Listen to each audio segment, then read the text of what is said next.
Buenos días a todos y bienvenidos a esta primera edición de Global Talks, un espacio de conversaciones con especialistas de la inversión organizado desde AIG Global Investors.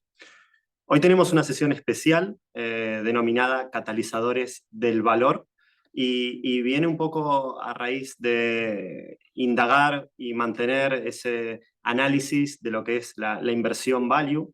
Y creo que tras reuniones de pasillo, reuniones internas que hemos tenido dentro de la gestora, valía la pena sacarlo fuera. Y hoy contamos con Andrés Allende, que es el gestor principal de la estrategia Paradigma Value Catalyst. Y bueno, bienvenido Andrés a esta sesión. Gracias a todos por conectarse. Bueno, antes de entrar en materia, Andrés, quizás para los que te conocen hoy por primera vez o incluso para refrescar un poco la memoria, me gustaría que nos contaras un poco lo que es tu trayectoria profesional y qué es lo que te ha llevado a gestionar hoy por hoy Paradigma Value Catalyst. Bueno, tampoco le vamos a dar mucho rato a esto, pero resumen rápido. Yo llevo haciendo este trabajo que es gestionar un fondo de inversión en distintas casas, pues casi 25 años. Y hemos pasado por las crisis de Lehman y la de COVID y la crisis de deuda europea y ahora tenemos el ruido, ¿no? Pues que estamos viendo con el tema de las tarifas de Trump. Pero bueno, es parte del ritmo de mercado, nuestra opinión, la verdad. Y hemos estado en esta carrera profesional, pues casi toda la mayor parte de la carrera pues fuera de España, en grandes casas, en Inglaterra, en hedge funds, ¿no? Y de ahí un poco hemos ido aprendiendo cuáles son los mecanismos que funcionan y ese es nuestro proceso de inversión, ¿no? La suma de eso al final nos llevó a lanzar el Value Catalyst. Muy bien, gracias por compartirlo, Andrés. Y animo a toda la gente que está conectada que nos enviéis vuestras preguntas. Si queréis, a lo largo de esta charla las iremos recogiendo y luego al final de este bloque pues iremos respondiendo a todas las que podamos por el tiempo que tengamos. Y Andrés, el título del webinar nos da una pista de por dónde un poco van los tiros. Catalizadores del valor, con o sin Trump. Creo que es inevitable hacerte una primera pregunta de lo que están pasando en las últimas semanas, sobre todo la vuelta del Trump al primer plano político, los aranceles, la pausa de los aranceles en el día de ayer, cada día hay algo nuevo. Tú que eres un gestor de renta variable global, ¿cómo lo ves? Sobre todo porque estás en el día a día hablando con compañías, ves la economía real. ¿Qué opinión tienes? Exacto, ¿no? Eso es un punto que es totalmente cierto. Nosotros tenemos mucha información de compañías, ¿no? Yo creo que, antes de entrar más en detalle, creo que hay un par de cosas que me interesa que la gente entienda cómo lo vemos. Primero, creemos que hay que separar las formas del fondo. Yo creo que las formas en la comunicación de algunos de los planes del presidente Trump, pues la verdad es que dejan bastante que desear. Creo que ha ido derivando y empeorando con el paso de las semanas, ¿no? Y esas malas formas son lo que yo creo que ha provocado mucha volatilidad, mucho miedo. Y cuando hablamos con compañías, nos llega. Hay gente que no sabe y cuestiona si hay un plan o no hay un plan. Eso es lo que da miedo, ¿no? Entonces, las formas, muy mal. El fondo, yo creo que en el fondo hay cosas buenas y cosas no tan buenas, pero las buenas hay que reconocerlas. La verdad es que no se lee mucho en prensa las buenas medidas que tienen en su programa, ¿no? Por ejemplo, quieren reducir los impuestos. Eso es muy favorable al crecimiento. Quieren reducir la regulación. Tienen un foco muy claro en controlar el problema de deuda que tiene Estados Unidos y el problema de déficit. Eso es un problema que se soluciona hoy y por las buenas, pues se soluciona mañana por las malas y cuando el mercado decida. Entonces, ellos han decidido afrontar algunos de esos problemas hoy por decisión propia y eso al final implica ciertos sacrificios a corto plazo, pero la verdad es que la suma de todas esas medidas es muy favorable al crecimiento. O sea, el nuevo ciclo que están preparando es muy bueno y muy positivo. Pero hay medidas que son menos buenas y ahí está el tema de las tarifas. Las tarifas son una medida poco favorable al crecimiento y todo el mundo lo entiende, ¿no? Pero también, si te pones en sus zapatos, puedes a lo mejor entender por qué lo hacen. Nuestra opinión es que lo están haciendo principalmente por tres motivos. Uno, para recaudar un poco. Que quieren bajar impuestos, pues tienen que compensar, ¿no? Dos, porque quieren fomentar la inversión en Estados Unidos. Y esto es mucho más importante de lo que la gente se cree y no se lee, ¿no? Pero es geoestratégico. Estados Unidos, por ejemplo, desde hace muchísimos años, tiene una serie de leyes que favorecen la industria marítima doméstica. Se llama el Jones Act. ¿Por qué? Porque si tú no tienes una industria marítima, en caso de un conflicto bélico, no tienes una flota que te ayude a defenderte, ¿no? No tienes unos astilleros que te ayuden a construir barcos. Entonces, desde hace muchos años, esta ley protege a los astilleros y al sector marítimo americano, ¿no? Lo mismo ocurre con la industria del acero. Es un tema geopolítico, geoestratégico. Entonces, estas medidas, estas tarifas quieren promover que muchas empresas construyan plantas en Estados Unidos, por ejemplo, semiconductores. O sea, el 100% de los chips avanzados se fabrican en Taiwán, no en Estados Unidos. Ellos necesitan corregir esa vulnerabilidad de la que se han dado cuenta, por cierto, durante COVID. No tenían acceso a chips, no tenían acceso a farma, etcétera, etcétera. Entonces, ellos están enfocados en eso, ¿no? Y la última razón para estas tarifas es la negociación. Entonces, quieren mejorar su situación con según qué países y en según qué situaciones y sacan a pasear el garrote de la tarifa para sentarse y negociar. Pero yo veo racionalidad, ¿no? Cuando, por ejemplo, han dicho que dan exenciones a semiconductores, farma, minerales estratégicos, energía, precisamente aquello que tienen que comprar y que no van a poder construir en un año ni en dos. Evidentemente no se quieren pegar un tiro en un pie. Entonces, eso es una muestra de racionalidad. Entonces, volviendo para atrás, son racionales, significa que tienen un plan, yo sigo pensando que tienen un plan, esto encaja en un modus operandi, aunque no sea ortodoxo, y si tienen un plan y esto también tiene unos componentes muy positivos para el crecimiento, creo que el próximo ciclo que se está preparando, cuando esto asiente, esto es un problema que ellos han causado porque han querido y cuando firmen un papel se acaba, pues creo que el próximo ciclo puede ser muy, muy favorable para el crecimiento, la verdad. Interesante, esperemos que tengan un plan y interesante también que hay algunos sectores donde no se ve tan afectado todo este tema de aranceles. Y justamente el otro día, bueno, estábamos hablando y me recalcabas, oye, la micro hoy por hoy es súper importante, quizás más importante que en otros entornos o en otras épocas. Y te quería preguntar un poco, si me podías dar un poquito más de detalle de eso.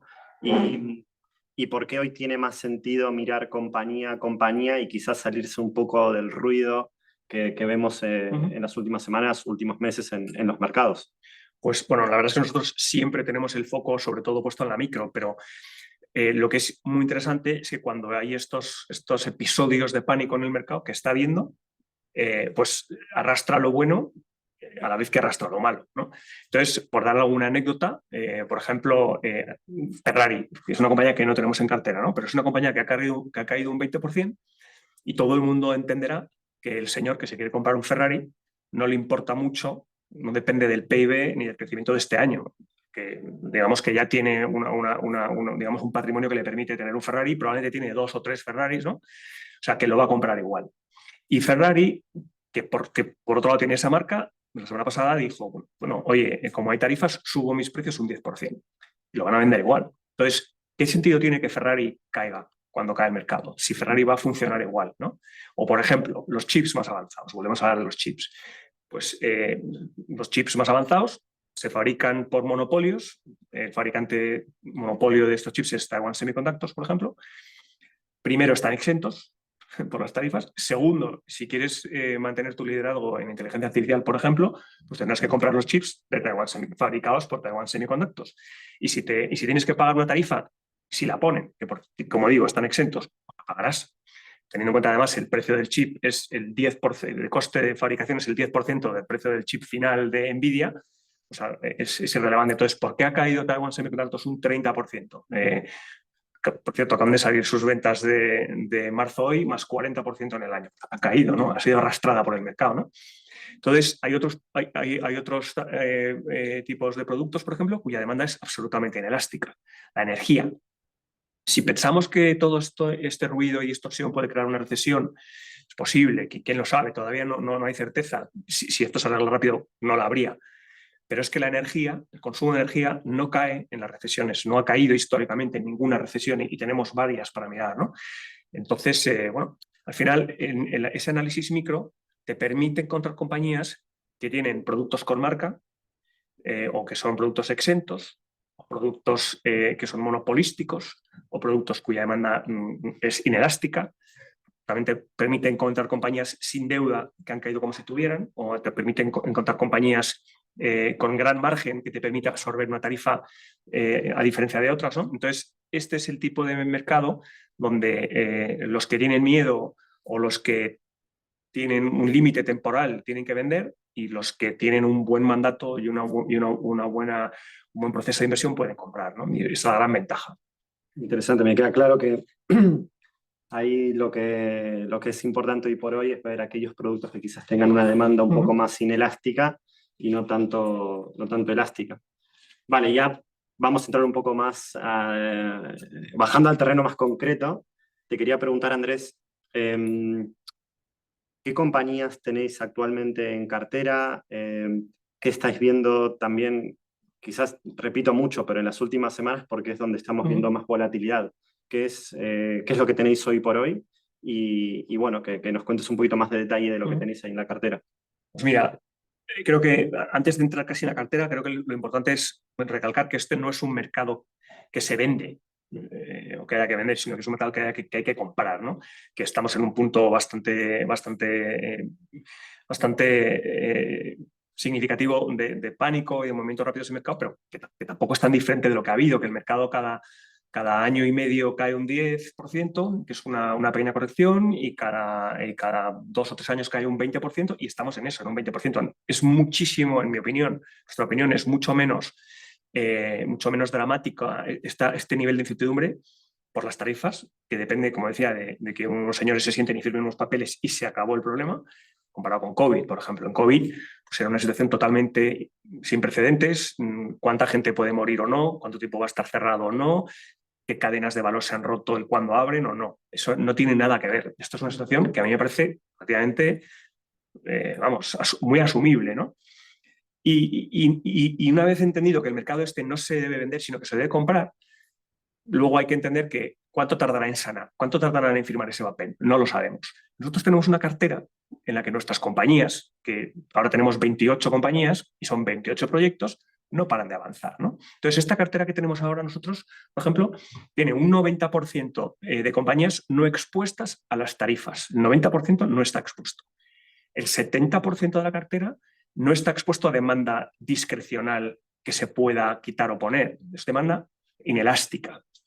Alrededor del 50% de la cartera tiene catalizadores, que son la chispa que va a hacer que el mercado reaccione y intente cristalizar ese valor, que deberían ocurrir este año, en 2025, con gran parte antes de verano. Y esto es fruto también de que algunos del año pasado se retrasaron y caen este año, ¿no? Y, por supuesto, el 100% de la cartera no tiene deuda o no tiene vencimientos en los próximos 2 años, ¿no? Entonces, ese es un poco nuestro punto de partida para los próximos meses. Sí, o sea, es muy llamativo ese 50% de la cartera que tenga unos catalizadores muy, muy próximos. ¿Nos puedes dar algún ejemplo de compañías? Pues sí, la verdad es que, y además, que son cosas súper concretas. Por ejemplo, hoy una de estas compañías, que se llama BlueNord, y lo decimos, y lo decimos con el aviso de nosotros decimos las compañías que son buenas y que hay que tenerlas, pero luego algunos las compran por su lado, y luego hay que saber, no solamente hay que saber comprar, hay que saber aguantar y también hay que saber vender, ¿no? Pero bueno, entonces BlueNord hoy acaba de anunciar que en un campo de gas y petróleo que tiene en Dinamarca, este campo es el principal productor de Dinamarca, es una jurisdicción súper estable, es un campo muy maduro, o sea, no hay riesgo regulatorio, no hay riesgo técnico, ¿no? Y es importante que lleguen hoy a ese 100% de capacidad técnica y van a alcanzar el volumen que les permite muy rápidamente, las próximas semanas, pagar el dividendo que han anunciado, que es un 16% de su capitalización bursátil en mayo. O sea, de aquí a mayo nos van a pagar el 16% de su capitalización bursátil en dividendo. Y esto es el primer dividendo que van a pagar este año, porque en el resto del año nos van a pagar otro 30% de dividendo. Y el año que viene nos van a pagar otro 30% del dividendo. O sea, que estamos hablando de más del 70%, probablemente el 80% de la capitalización bursátil de esta compañía nos la van a pagar en dividendo. ¿Por qué? Porque han terminado de invertir y además acumulan pérdidas fiscales que pueden utilizar, con lo cual generan muchísima caja y tienen mucho interés en volver a entrar en el radar de muchos inversores en el mercado que no les han mirado durante su periodo de inversión. Entonces, su manera de forzar es este catalizador de termino de construir la planta y pago dividendo hasta que los fondos de dividendo lo vean, me metan en su radar, etcétera, etcétera, ¿no? Y a partir del año 26, digamos que deberá cotizar en base a su generación de beneficios, que va a ser el doble, son 800 millones de EBITDA comparado con los 400 que genera hoy, ¿no? Esa es una. Tenemos otra, por ejemplo, que ayuda a Argentina a poner en funcionamiento su industria de exportación de gas licuado, ¿no? Ellos van a fabricar la planta para licuar ese gas. El gas natural sale y para licuarlo hay que enfriarlo a menos 163 grados, ¿no? Entonces, mañana es el día del inversor de YPF, que es una de las grandes petroleras argentinas, en la cual van a anunciar sus planes para los próximos años, entre otros, sus planes de vaca muerta. Llevan diciendo desde hace meses, en diversas entrevistas, su director general y su presidente, que quieren no una, sino dos. Entonces, nuestra compañía, que no tiene en precio ni la primera, es posible que ponga en precio la segunda instalación de gas licuado, ¿no? Esta compañía, que es nuestra principal posición en cartera, nos ha dicho, no a nosotros, sino también a todos sus inversores en su presentación de resultados, cómo van a anunciar la confirmación del proyecto de Argentina en el segundo trimestre del año 2025, o sea, una vez más, de aquí a verano. Entonces, bueno, y tenemos más, tenemos una compañía de telecomunicaciones que va a reestructurar su accionariado y eliminar 2/3 de las acciones, con lo cual seremos el otro tercio que quedamos, seremos los dueños de toda la compañía. Eso significa que deberíamos valer el doble o el triple, etcétera, etcétera. También de aquí a verano, o sea, es que al final, la verdad es que es muy único en nuestra carrera. Y nosotros no invertimos a corto plazo, ¿no? Pero es único en esta carrera tener tantas cosas tan concretas en un periodo tan cercano, ¿no? Que luego esperamos que se cumpla en su gran mayoría. Sí, luego el mercado lo puede poner en precio o tardar un poquito más, pero sí que sorprende que un porcentaje tan alto de la cartera tenga catalizadores tan próximos en el tiempo. Y vale, sí que nos contaste un poco ejemplos de compañías que tenéis hoy en cartera, los catalizadores próximos también, pero de nuevo, y me repito, ¿habéis hecho algún cambio estas últimas semanas por todo lo que está pasando? Pues la verdad es que hemos hecho poco cambio, porque nosotros no nos dedicamos a enredar con la cartera y vendo y compro, y eso es complicado. Algunos fondos lo hacen y yo creo que hay que saber, hay que tener los datos para demostrar que eso genera valor, porque casi siempre no genera valor, ¿no? Pero hemos aprovechado algunos movimientos más extremos para concentrar en algunas de las principales posiciones donde los catalizadores son más cercanos, más concretos. Hemos hablado con casi todas nuestras compañías en estas últimas 2-3 semanas para confirmar los tiempos de los catalizadores y, bueno, su materialidad. Y eso nos ha llevado pues, que en vez de tener 32 compañías, 33, ahora tenemos 28 compañías, pero no hemos cambiado la estructura del fondo en términos de sectores, ni de países, ni nada, vamos, ni de riesgos. Muy bien, me queda claro. Muy pocos cambios y quizás concentrar un poco más donde estos catalizadores son más cercanos, reduciendo un poquito de peso en aquellas compañías que tienen catalizadores un poco más lejanos o menos ciertos. Más progresivos, sobre todo. Y bueno, creo que esta es una pregunta más clásica, pero estamos en un entorno de bajada a priori de tipos de interés, donde la inteligencia artificial quizás es protagonista, al menos lo fue hasta la llegada de Trump. ¿Sigue teniendo sentido invertir en el estilo de inversión value o al menos la forma que tú y tu equipo ve la inversión en valor? Bueno, ya veremos lo de la bajada de tipos. A lo mejor sí, a lo mejor no, o a lo mejor un poco. Yo creo que lo primero creo que es importante recordar que yo creo que el value y el growth no son antagónicos, no hacen lo contrario. La diferencia es que el value se concentra en cosas muy concretas, tiene más visibilidad, casi es más a medio plazo, nunca diría que a corto, y el growth al final a veces se convierte en una apuesta temática, una apuesta sobre una visión que a lo mejor tarda 20 años en cumplirse y ya veremos si se cumple o no y quién la cumple, ¿no? Y yo lo que creo es que venimos de un ciclo en el que ese growth dominó y ha dominado mucho. Yo creo que ha habido un factor importante que era que los tipos de interés se fueron al cero. Y eso empujó, ayudado por la inversión pasiva, a que cada vez más dinero fluyera a esas pocas compañías cada vez más grandes y más dominantes, ¿no? Entonces, a falta de unos tipos a cero para el nuevo ciclo, y yo no los veo a cero, y con toda la incertidumbre que estamos viendo y probablemente cambios a nivel globalización y cambios a nivel cuánto se ha quemado la gente, ¿no?, por invertir en temáticas, ¿no? Yo creo que el próximo ciclo es un ciclo probablemente más razonable y que buscará proyectos concretos, catalizadores, que es nosotros lo que la verdad más nos interesa, que se pueda tocar la caja, que se pueda tocar el proyecto, ¿no? Yo creo que ese es el nuevo ciclo. Desde ese punto de vista yo veo más que nuestro estilo, nuestra manera de funcionar en nuestro proceso es más potente que el anterior.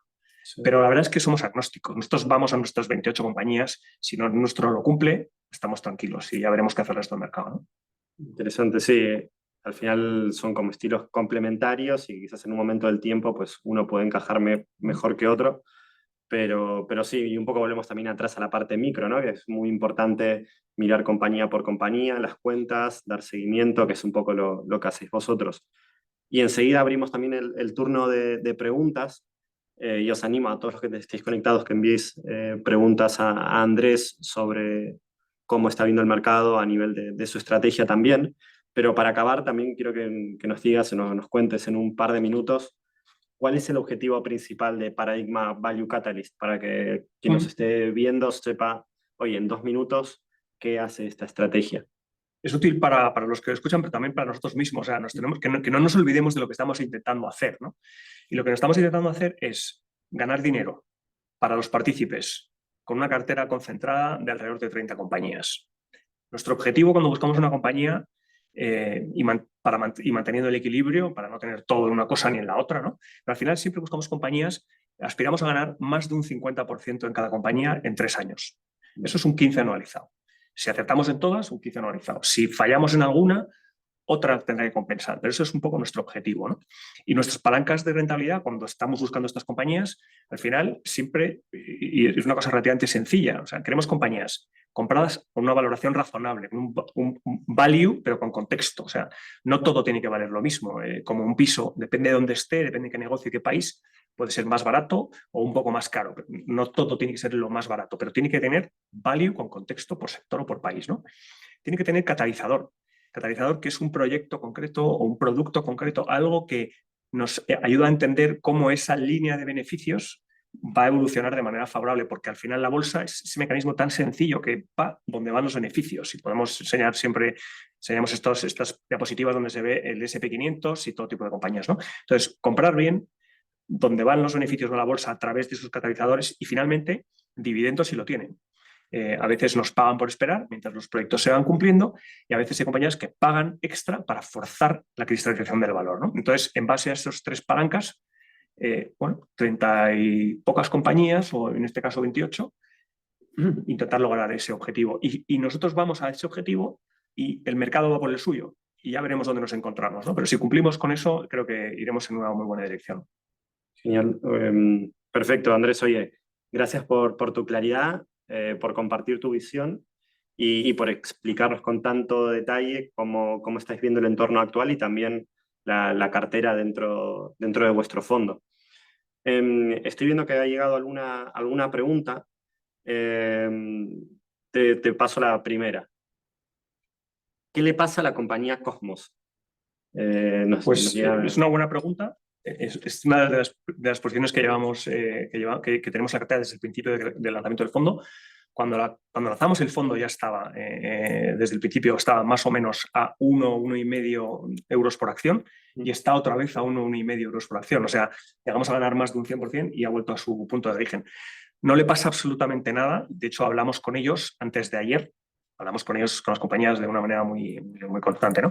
Y hablamos con ellos para confirmar, bueno, se han visto sus resultados, su balance, ¿no? Pero que nos cuenten ellos qué puede estar pasando, qué estáis viendo, qué os pasa, ¿no? Lo primero que siempre hay que descartar cuando hay un movimiento fuerte de caída es, ¿tienes deuda? ¿Tienes un problema de deuda? Porque aunque tu activo sea muy bueno, si tienes deuda y tienes que refinanciar en un momento complicado de mercado como ahora, igual no puedes refinanciar. Igual entonces el equity se puede desintegrar, ¿no? Cosmos, que tiene algo de deuda, no tiene vencimientos ni este año, ni el año que viene, ni en el 27. Entonces, tenemos una rampa de lanzamiento absolutamente despejada en deuda. Perdón, para quien no la conozca, ¿a qué se dedica Cosmos? Perdón, sí, Cosmos es una compañía que busca, encuentra y produce petróleo y gas. Vale. Y tiene un campo muy, muy importante. Descubrieron en el 2014, fue el mayor descubrimiento de hidrocarbonos en el mundo. Es gas y está en la costa occidental de África, con lo cual es el gas más cercano y con mejor acceso a la Unión Europea, que ahora vale mucho más, porque aunque el conflicto de Rusia y Ucrania se resuelva, la Unión Europea va a querer tener gas de más fuentes, ¿no? Entonces es una compañía que lleva invirtiendo dinero, 4.000 millones en su consorcio junto con BP, ¿no? BP es su gran socio, ¿no? Y muy sólido, y lleva invirtiendo desde hace 5 años, y ahora, esto es una de las compañías con catalizador, está a punto de producir su primera carga de gas licuado y a continuación producirá su segunda, pero también muy importante, deja de invertir, con lo cual este año tiene un cambio enorme de invertir y meter dinero en un proyecto a recuperar. Entonces, como decía, ha ido desde el 2021, que lanzamos el fondo, hasta hoy sin cambiar de valoración. Sin embargo, ya ha construido todo, ya está todo en funcionamiento, ha aumentado su volumen, está aumentando su volumen en casi un 50% y va a empezar a generar ahora alrededor de 300 o 400 millones de caja al año, que a la valoración actual es más de un 40% de caja, ¿no? Entonces, bueno, no le pasa absolutamente nada, a nivel deuda no le pasa nada y a nivel operaciones no le pasa nada. Con lo cual, bueno, pues es una de esas compañías que hemos aprovechado para concentrar y aumentar posición en las últimas semanas. Muy bien. Creo que respuesta muy bien detallada. Una pregunta más. Perdona, y te interrumpo, ¿por qué habrá caído? Pues entre otras cosas, y nos contaba la compañía, algún fondo ha tenido que liquidar posiciones por movimientos de mercado, con lo cual han vendido sin tener sensibilidad al precio. Sí, sin un poco ver lo que hay por detrás. Que al final, cuando se producen estos movimientos de pánico de mercado, hay consecuencias técnicas. Gente que vende porque no puede no vender. Yeah. Perdón. No, entendido. Y una pregunta más. ¿Cómo encaja un fondo de renta variable value con la cadena de valor de la inteligencia artificial? Pues nosotros no hemos estado invertidos en Nvidia ni en algunas de las compañías más calientes, ¿no?, de la inteligencia artificial, pero para nosotros la inteligencia artificial es muy importante porque yo creo que es de verdad. Lo estamos viendo en muchas compañías nuestras, cómo está absolutamente integrada en sus operaciones, no desde este año, no desde el año 22, cuando se hizo público ChatGPT, sino desde hace muchísimo antes, ¿no? El que tenga Netflix lo sabe, el que utilice Amazon lo sabe, el que tenga Facebook, o sea, ya había inteligencia artificial por detrás, ¿no? Entonces es muy importante, y nosotros tenemos alguna compañía que se ha diferenciado y es la mejor del mundo del suyo y por su motor de inteligencia artificial, y es difícil que nadie lo replique. Por ejemplo, eDreams, compañía que añadimos a la cartera a lo largo del año 24. También tenemos compañías que son los fabricantes de algunas de las piezas fundamentales para que se desarrolle la inteligencia artificial. Pero para ellas la inteligencia artificial es una capa adicional de valor. O sea, estas compañías ya estaban en nuestra cartera y esto lo que hace es acelerar y ayudar a que proliferen muchísima y se desarrolle una demanda. Por ejemplo, la fabricación de chips y semiconductores. Para la inteligencia artificial hace falta memoria de banda ancha. Los fabricantes de memoria son un oligopolio, 3 compañías. Y una domina, que se llama Hynix en Corea, Samsung, que siempre ha sido la mejor del mundo, en esta situación se encuentra en la número 2, pero en cualquier caso hay mucha disciplina en fabricación de memoria. Entonces, estas compañías es una manera de participar en inteligencia artificial a valoraciones que no tienen nada que ver. Estamos hablando de 2-3 veces EBITDA, con caja neta. Entonces es extraordinario, ¿no? Y luego, por ejemplo, también está Taiwan Semiconductors, que es el monopolio en fabricación de chips avanzados. De nuevo, para ellos la inteligencia artificial el año pasado fue el 15% de las ventas, este año van a doblar, entonces se convertirá en un 30, tal vez no, tal vez un 20, porque el resto también crece, pero el resto de su negocio también se acelerará de manera indirecta, porque son chips para sensores, chips para otros tipos de computación, chips para todo tipo de usos, ¿no? Y lo que hace la inteligencia artificial es acelerar la proliferación de chips de todo tipo, ¿no? O sea que al final hay que entender si participas como parte de la cadena de valor y a qué valoración, o como beneficiario de la herramienta que es la inteligencia artificial, ¿no? Y lo que es muy importante también es tener cuidado con compañías que no se estén adaptando y que puedan estar en peligro si la inteligencia artificial sigue avanzando a la velocidad que avanza, ¿no? Interesante, sí, que hay varios, o sea, no es solo estar en los fabricantes, sino también ver las compañías que se aprovechan de la inteligencia artificial que lo estén haciendo, porque quizás si no lo están haciendo, están en riesgo, hay un riesgo, hay un catalizador negativo, quizás. Exacto. Vale, por tiempo, te hago una pregunta más, Andrés, que nos llegó. A nivel geográfico, ¿cómo está posicionado ahora mismo vuestro fondo? Pues sí, no ha cambiado prácticamente la estructura, sigue más o menos la mitad en Europa, pero eso es domicilio fiscal. Nuestras compañías son súper globales, no tenemos muy poca exposición a una compañía que solo venda en un país, la verdad. Y luego tenemos pues, otro 25% más o menos expuesto a Estados Unidos y el resto a una serie de compañías, incluido Inglaterra, Asia y un poco a China, que no hemos hablado de China, pero bueno, China se está defendiendo y lo que van a tener que hacer en China y también en Europa, la verdad, es ante los cambios y las medidas que hagan en Estados Unidos, reaccionar y pues dejarse de tonterías, como diría aquel, ¿no? Y ponerse a trabajar. Y es lo que están haciendo, ¿no? Muy bien, muy claro. Bueno, acabamos con esta sesión de Global Talks, agradeciendo a todos los asistentes que se han podido conectar a esta vídeo de, bueno, hemos cumplido con los 30 minutos y esperamos veros en la próxima sesión. Y Andrés, muchas gracias por tu tiempo. Muchas gracias a todos por conectarse y por seguirnos.